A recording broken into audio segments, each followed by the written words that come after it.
Good day, magandang araw, maayong adlaw. I hope that everybody is in good condition, both physically and mentally. And I know that all of us are suffering from this pandemic, but we should not let this coronavirus hinder us from learning new things every single day. So, for today, with these people, we will share to you a novel and we hope that you will like it as much as we do. This novel is titled No Longer at Ease by Chinua Achebe. Let's start with the author's background. Chinua Achebe is a Nigerian novelist who was born on November 16, 1930 in Ogede, Nigeria. He was acclaimed for his unsentimental depiction on the social and psychological disorientation accompanying the imposition of the Western culture upon the traditional African society. Flash on his first novel, Things Fall Apart, which was sold into over 20 million pieces and been translated into 50 languages. Followed by novels such as No Longer at Ease, The Anthills of the Savannah, Arrow of God, and he won several awards over the course of his writing career, and he died on March 21, 2013. No Longer at Ease is a novel by a Nigerian author, Chinua Achebe. It is a story of an Igbo man who leaves his village for an education in Britain and then a job in the Nigerian Colonial Civil Service. However, he was conflicted between his African culture and Western lifestyle and ends up taking a bribe. This story is the second novel after Things Fall Apart and preceding Arrow of God. This was published in 1960, the year of Nigeria's independence. Characterization. Obi Okonkwo, the protagonist of the novel. Obi is a young Nigerian man who was given a scholarship to study in London.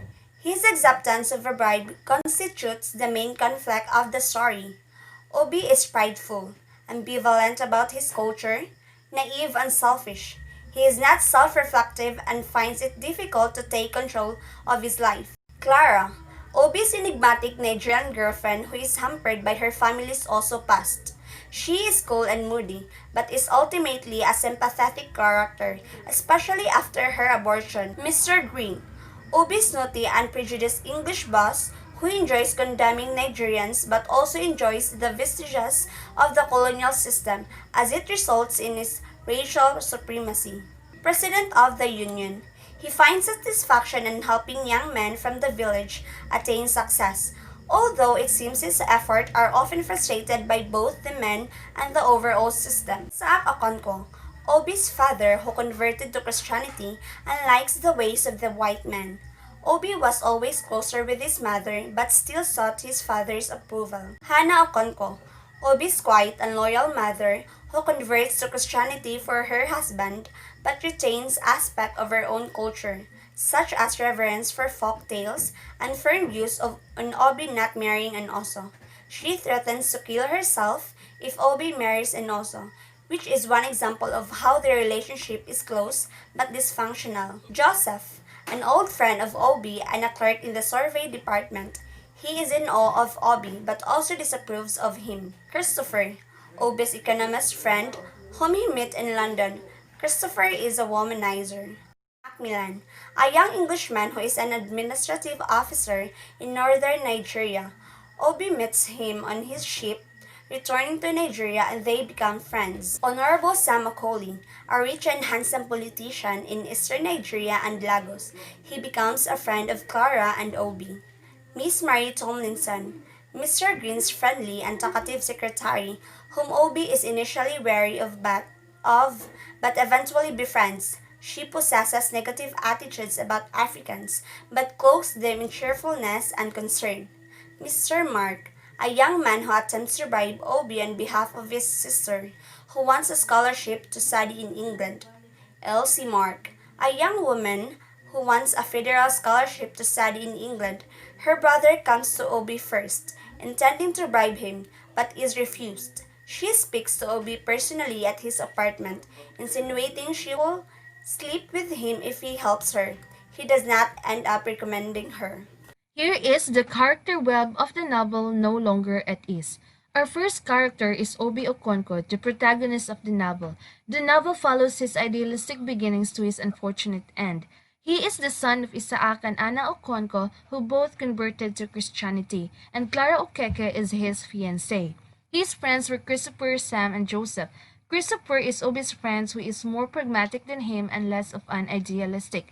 Honorable Sam Okole, who is a good-looking and popular politician and became friends with both Obi and Clara, and Joseph Okeke is his friend who also plays an important role because of his actions as Obi's friend. Obi is working in the civil service and his colleagues were Mr. Green, Miss Marie, and Mr. Omo.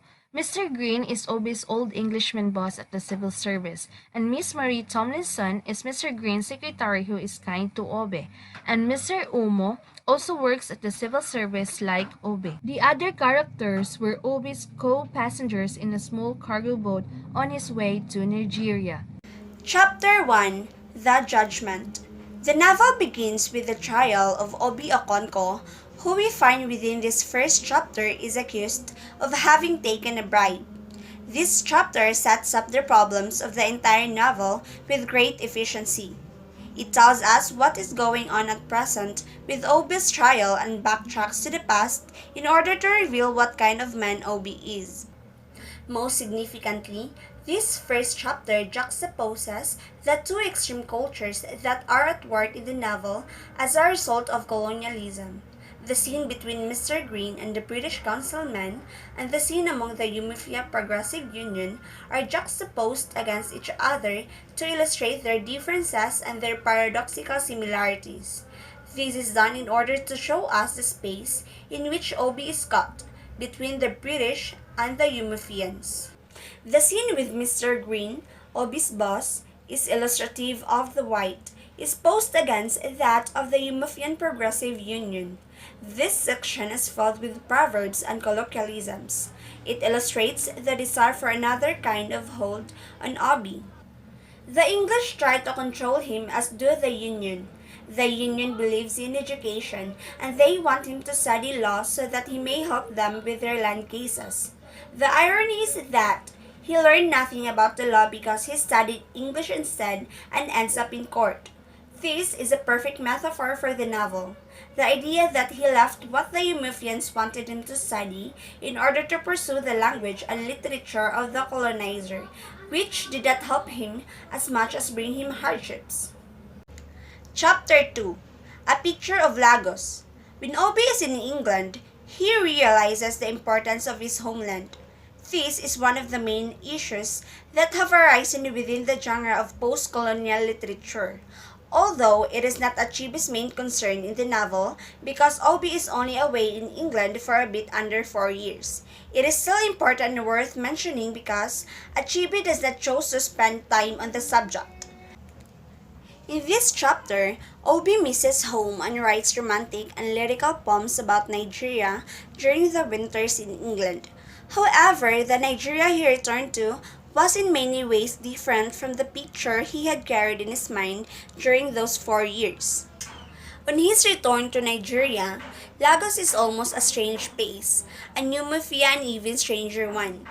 Obi sees the slums he has not been to, and the nostalgic poem he wrote about nature and how sweet it is to lie under trees, under the tender glow of the fading sun, is juxtaposed against the dead carcass of a dog.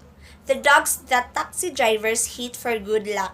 Another important piece of information that the reader should grasp about this chapter is the social status of Christopher, Clara, and Obi. It is apparent that they are of a high class because of their European education and posts.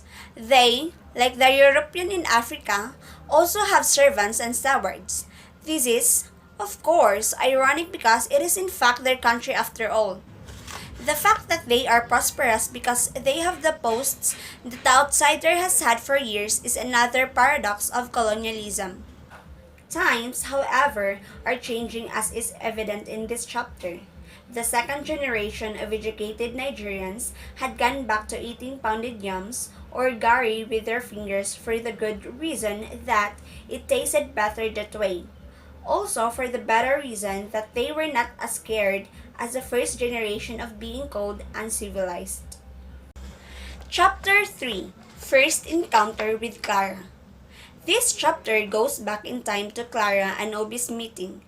Clara and Obi do not have a successful meeting. It seems that, from their beginning, Achebe is foreboding their unhappy ending. When they meet for the first time, Obi steps all over Clara while attempting to dance with her. Later, they meet in a boat where the waters are unstable, as is evidenced by Obi's seasickness. They meet on watery ground, both literally and figuratively. And when Obi finally kisses Clara, Clara seems hesitant. She seems hesitant and asks him to leave, even though she is also attracted to him, as is shown when she, herself, kisses him back a second time. Still, however, there are similarities between the two that are important to mention at this early beginning. First of all, both of them have studied in England. Clara had studied nursing. They are both able peoples who have studied abroad. They exist somewhere between the English language and culture and their own African and Nigerian traditions. It is important that Clara, when she offers Obi tablets for his illness, speaks to him in Igbo. Obi believes that this gesture offers a kind of connection. Chapter 4: Obi's Homecoming. The boat arrives in Lagos. No one was there to meet Obi at the docks. Umufian Progressive Union does, however, have a reception for Obi. This chapter highlights the difference between Obi and his fellow countrymen on his return from England. At the reception, Obi makes several mistakes. First, he arrived in a short-sleeved shirt because of the heat. Everyone else is dressed properly. Second, when he speaks to the people after the president, he uses a simpler and less formal English, unlike the admired and complex English of the president. Another subject that arises once again in this chapter is that of bribery. At Obi's reception, the chairman of the UPU asks Obi whether he has been offered a job by the government. The vice president says that he will have no problem getting a job because he has just come home from England, and then says that, were it not for that, he would have suggested that they see someone. To see someone obviously means to offer someone a bribe. The presence of the European in Nigeria is also quite apparent in this chapter. The restaurant Obi and Joseph go to is owned by an English woman. It is important to note that Achebe's description of the old, loud, bossy, and fumbling English woman is anything but flattering. The restaurant is not only owned by a European, but is also populated mostly by them. This will recur over and over again in the novel. Achebe does this to illustrate the extent of the colonialists' hand, scope, influence, and mere presence in Africa. In chapter 5, in the beginning of the chapter, Obi's theory of corruption in the Nigerian government was exposed. He claimed that as long as there are old Africans in the Nigerian government, there will be corruptions. In this chapter, Obi was interviewed by the board, and it turns out that the chairman of the commission was also an admirer of poetry. In chapter 6, the aged appearance of Obi's parent somewhat ruined his homecoming. He talked with his dad and he lied about how much he read his Bible. He also thought about his mom, his sisters, and his thoughts turns to Clara. In chapter 7, Obi's first day of work was memorable. He was able to have a face-to-face with his boss, Mr. Green. His boss was stern and unfriendly. In this chapter, he also bought a new car and he and Clara went to Sam to visit. In chapter 8, the union held a meeting but Obi was not able to go. But in the second meeting, he did. And then finally, he was asked to say something. And then he thanked them for their warm welcome and he tried to make a joke. In chapter 9, Obi found out that working with Mr. Green was not that bad. And then one day, a man named Mr. Mark came to see him. And then he was annoyed, Obi was annoyed, and he did not entertain the idea of bribery. So he sent the man away. Now we are down to chapter 10, the overdraft of financial problems. In this chapter, Obi remembered the advice of Mr. Green a year ago about the insurance of his new car. He then looked at the insurance renewal letter, which was demanding £42, only to find out that he only had over £13 in the bank. He then saw a letter from Charles Achebe requesting to borrow 30 shillings, which made him remember the 30 shillings debt of Charles to him once. This time, he promised to pay his debt at the end of December. Obi had no other choice but to go to the bank to ask for an overdraft of £50, for he had been told that it was fairly easy for a senior civil servant whose salary was paid in the bank to obtain an overdraft. The Umufia Progressive Union granted him 4 months before starting to pay back for his scholarship, but the meeting with the union did not go well, and he rejected the offer. He started to notice small matters in his flat which contributed to his increasing expenses, such were why there had been 2 bulbs in one switch, and why there had been 2 lamps in the bathroom and lavatory, and there was no single light in the stairs, and cut other expenses. He also had to cut the budget for food. In addition to his expenses was his electricity bill of 5,703, and at the end of the month he had to renew his vehicle license. Another expense was the tires of his car at £30. Because of this, he considered reducing the expenses of his flat. He started in reducing his meals and reducing the budget for the market. He started to notice small matters in his flat which contributed to his increasing expenses, such were why there had been 2 bulbs in one switch, and why there had been 2 lamps in the bathroom and lavatory, and there was no single light in the stairs, and cut other appliances. Then he read a poem titled Nigeria, and his favorite poem, Easter Hymn. And that evening, he had a serious disagreement with Clara. He had not wanted to tell her about the overdraft, but she was insistent. Obi believed that there was no need, and he'll pay it for 5 monthly installments. Now we're down to chapter 11. The money was lost. Obi and Miss Thompson were now in good terms. She was now Marie to him, and he was Obi to her. They talked of many things when there was nothing to do. Their usual subject was Mr. Green. Marie said that Mr. Green is different at home. He pays school fees of his steward son. Mr. Green was a very devout Christian, a side man at the colonial church. Obi admitted to himself that Mr. Green had some admirable qualities like his devout for duty. Rain or shine, he was in the office half an hour before official time. Later that morning, Obi received a letter from the General Hospital. It contained £5 notes from Clara.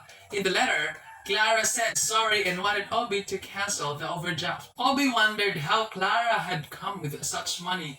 Obi went to Clara's flat and talked to her. He said that he did go to the bank. They called on Christopher, whom Clara gradually came around liking him. Christopher had his girl busy when they arrived. They all went to Imperial and they found it hard to find a parking space. They found a place and 3 men showed up and offered to look after their car. The place was not crowded as they thought it might be. In fact, the dance floor was practically empty. Christopher and Clara stood up to dance with Obi, and Clara decided to stay on the seat. 2 o'clock, they decided to go despite Busy's reluctance. Obi opened the driver's door with a key, got in and leaned sideways to open for Clara. But her door was unlocked. Clara said that she locked the door before they went in the place. Obi found out that the money was lost in now empty glove box. He stared in silence. He opened his door quietly, went out, looked vacantly on the ground, and then leaned against the car. Clara opened her door and went out too. She took his hand. She was trembling. Chapter 12, a letter from Mufia. After Christmas, Obi received a letter from his father saying that his mother was again ill in hospital and asking him when would he come home as he has promised. His father hoped that Obi would come home very soon because there was a matter that he must discuss with him. Obi knew that it was because he had written some months ago that there was a girl that he was interested in, but he had not told them that Clara was an usu. Mr. Green talked to him and said that he could not understand the mentality of the so-called educated Nigerian. He took a young man at the university college who expects the government to pay his intended. He said, education for what? To get as much as they can for themselves and for their family, not at least be interested in millions of their countrymen who die every day from hunger and disease. Obi and Christopher then went to go to play tennis that afternoon with the newly arrived teachers at the Roman Catholic convent in Apapa. The girls were Irish and were very interested in Nigeria. They already knew a few words of Yoruba. As the evening wore on, they lacked more and more. Christopher and Obi had promised that they would come back and play tennis with them on some evenings. When they came back, a white-clad mother appeared suddenly at the door of the convent chapel. They went upstairs where the ladies were, and the mother followed them with her eyes. Christopher asked about the game, but Nora told them that the mother had spoken to them about going around with African men.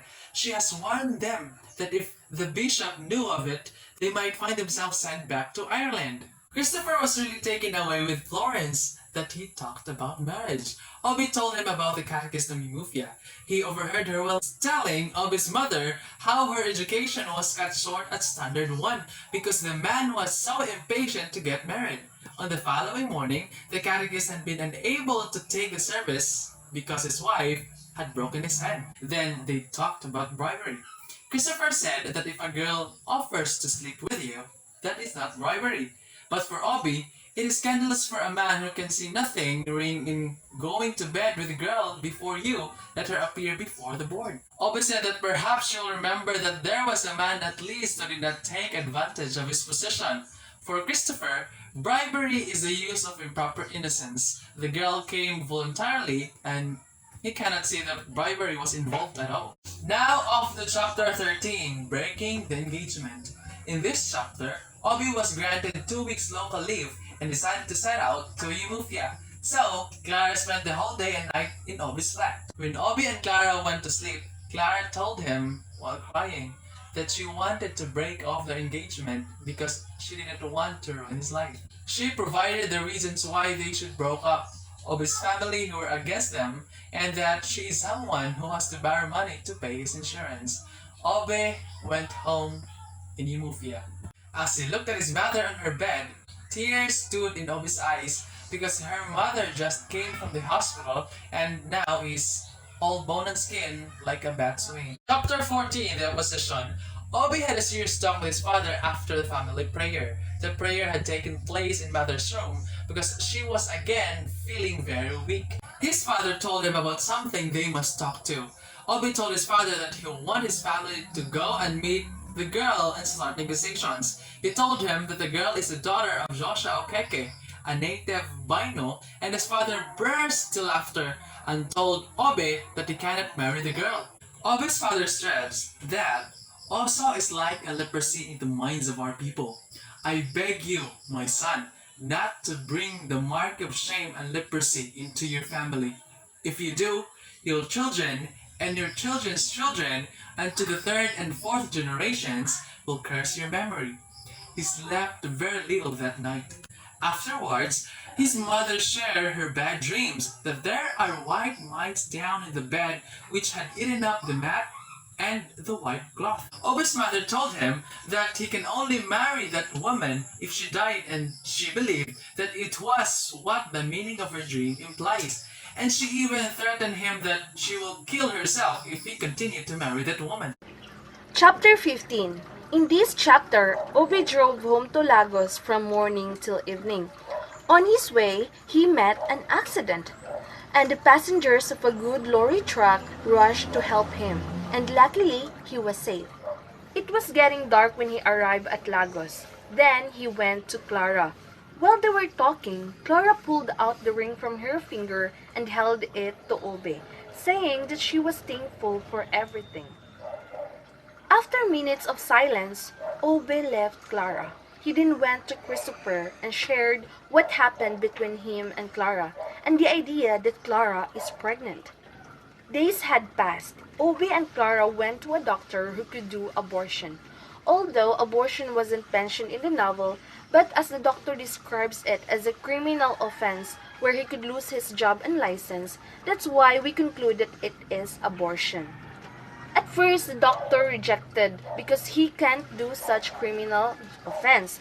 But later, he demanded 30 pounds to do what he said as a very minor operation, but it is a crime. Chapter 16. Now, Obe's problem is to raise 30 pounds before 2 o'clock. He was thinking of going to a moneylender or to the president of the Omofia Progressive Union, but he didn't, because he came up with the idea that he will ask his friend Honorable Sam Okole to borrow the money. And now, Obi went to the doctor and held him the 30 pounds. The doctor said that he should come back at 5 o'clock. Then the doctor and Clara entered a car. Obi wanted to rush out and shout, "Stop! Let's go and get married now!" But he couldn't and he didn't. He tried to chase the car, but it's no longer in sight. At 5 o'clock, Obi went to the clinic and waited 1.5 hours before the doctor returned without Clara. The doctor said that Clara is under observation in case of complications, and he gave to Obi the address where Clara is confined. And there, he found out that Clara is very ill and visitors were not allowed to see her. Chapter 17. Miss Marie Tomlinson observed that Obi looked ill, maybe because of Obi's problem regarding Clara, his breakup with her, and the money that he needs to return to Sam and to Clara. That's why he asked Mr. Umo if he could get a salary advance so that he could return the money. One night, Obi wrote a letter to Clara, even though writing letter is not easy for him. The letter simply said, "I can understand you're not wanting to set eyes on me again. I have wronged you terribly, but I cannot bring myself to believe that it is all over. If you give me another chance, I shall never fail you again." Chapter 18. Clara was discharged from the hospital after 5 weeks. Obi had been advised not to see her again. Obi received another news that his mother died. Although he was saddened by the news, he did not return to Omofia. That's why the people in the Omofia Progressive Union were gossiping that his father, Isaac Okonko, also did the same thing when his own father died. Later on, Mr. Omo told Obe to take a week leave, but Obe just took 2 days because for him, what is the point of staying at their house if his mother is already buried? When he arrived at Omofia, he locked himself into his bedroom and there his tears fell down like a child. When he arrived at Lagos, Joseph and 25 Omofian people hold a gathering at his house. Chapter 19. This chapter is again the time for scholarship. A man came and offered 50 pounds to Obe to recommend his son to the scholarship board. At first, Obi rejected because he believes that scholarship is just for the poor, but the man left the money to Obe. After that, others came, and Obe just took all the money. That's why he was able to pay his bank overdraft and the money that he needs to return to Sam Okole. One day, a man brought 20 pounds, and that time, Obi realized that he couldn't stand it anymore. He can't accept bribes. But the man came back with a complete stranger, and that stranger summoned a police van. Obe was caught in the trap. And that's how the novel ends, why Obe was in the trial in the beginning of the novel. We are now in the literary criticism. We believe that this novel, No Longer at Ease, falls under the Marxist literary criticism that employs the relationship of the characters to the society they lived in. Because in the novel, Obi works in the civil service office, and there are corruptibility of the civil servants. Because during that time in the novel, corruption runs rampant in the government of Lagos. And another reason why this novel is under Marxist literary criticism, because Obi's life in England made him a total stranger on his own Nigeria, especially when he secured a position in the civil service, owned a car, money, and respect. Literary type. The novel No Longer at Ease is a narrative type of storytelling where the author uses flashbacks in telling us the story. It begins with the trial of Obi Okonkwo on the charge of accepting a bribe, then jumps back in time to a point before his departure for England and works its way forward to describe how Obi ended up on trial. It has a point of view system that is in third person omniscient. Literary themes. We have education is the key in ending corruption. Another is pride and self-righteousness can sometimes lead to one's downfall. Another is time will come that children will leave their parents and do their different lives. Another theme is education can sometimes bring both positive and negative effects to life. Also, men offer money and women offer body in exchange for favors and services. In the book, the conflicts presented are man versus society, and man versus himself. In the novel, there was a flashback. An example is a story of the wedding day of Obi's parents was told. Another is when Obi's father retold his life about how he left his father's house and went with the missionaries. Figurative language. Personification. The air was dead, heavy and hot. The face of the sea was contorted with anger. Hyperbole. His father too was all bones. Whenever he ate too much pounded yam, he felt like a boa that had swallowed a goat. Imagery. It was now beginning to rain with thunder and lightning. At first, large raindrops drummed on the iron roof. It was as though thousands of pebbles, each wrapped separately in a piece of cloth to break its fall, had been let loose from the sky. There is no darkness here because at night the electric shines like the sun, and people are always walking in the street. Irony. Sometimes a lie was kinder than the truth. You may cause more trouble by refusing a bribe than by accepting it. Simile. Also is like leprosy in the minds of our people. Soldiers are as strong as lions because of the injections they were given in the army. She was as strong as iron and was feared by other children in the neighborhood, even the boys. For the symbolism and motives, these are the elements that has significant symbols in the story. First symbol is the palm nut shell with its white and black nuts that represents Obi's divided self. White for his love for England where he studied and black for his own Nigeria where he was born. Second is Mr. Green. He is the symbol of the European presence in Nigeria who has brought good but mostly arrogance in the country. Third is Mr. Umo. He is the symbol for what Obi calls as the old African who was more fear to the British colonizers. For the motives, first is language. The issue of language is omnipresent in the novel. Obi struggles between two tongues, the Igbo and English, just as he does between the two cultures. Second is proverbs. If the allusion to English literature is what bringing us toward England, then it is the allusion of proverbs that bringing us back to Africa. Because in the novel, it has a lot of proverbs which is specifically and strategically African. Third is the songs and poetry.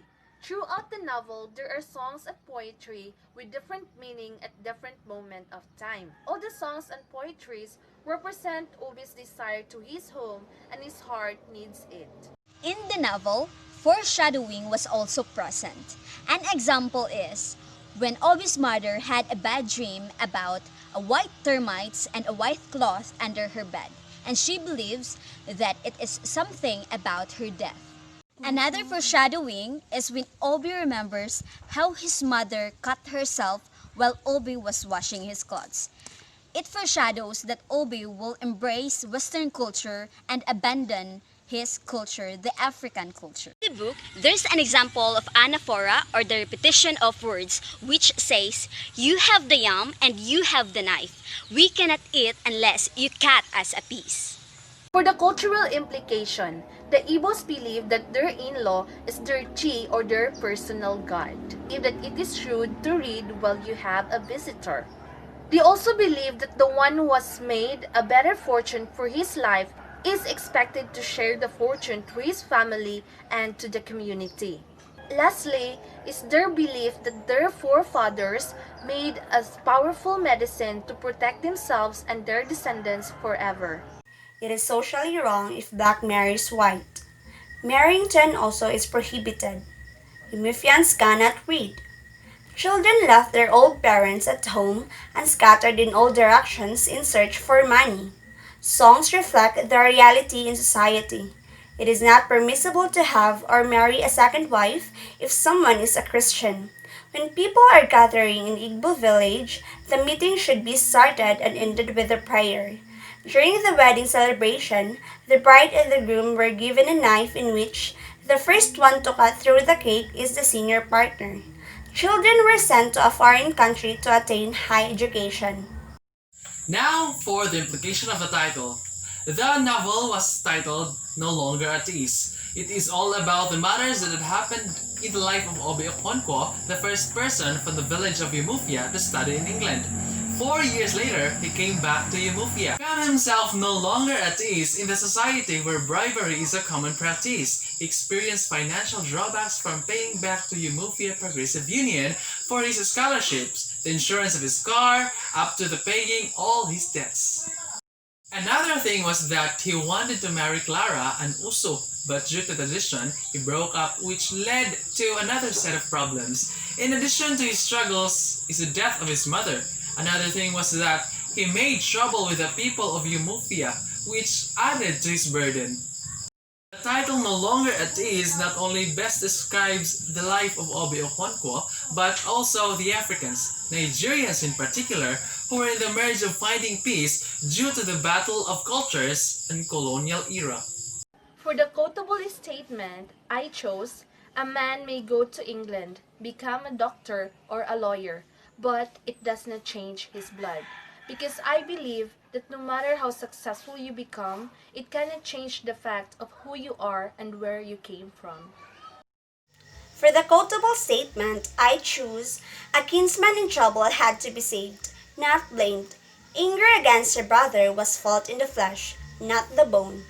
We people should always remember that blood is thicker than water. Whatever may happen, even the world may turn upside down, family will always be a family. That is why it is not good for us if we plant anger and hatred in our hearts, just because someone did something bad to us.